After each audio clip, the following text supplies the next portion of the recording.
మీరు ఒంటరిగా లిఫ్ట్ ఎక్కినప్పుడు అకస్మాత్తుగా లేని ఫ్లోర్కి అది తీసుకెళ్తే మీరు దిగుతారా? హైదరాబాద్లో ఒక పాత అపార్ట్మెంట్ ఉంది.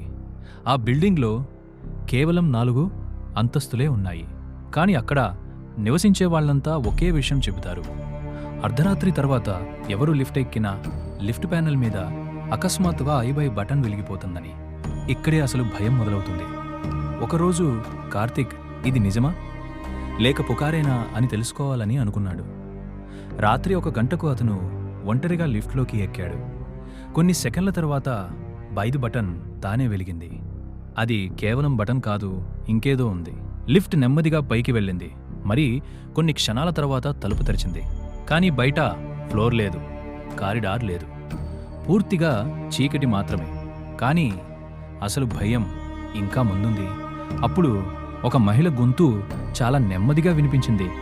దయచేసి నన్ను బయటకు తీసుకెళ్తారా అని కార్తీక్ గుండె ఒక్కసారిగా బలంగా కొట్టుకుంది.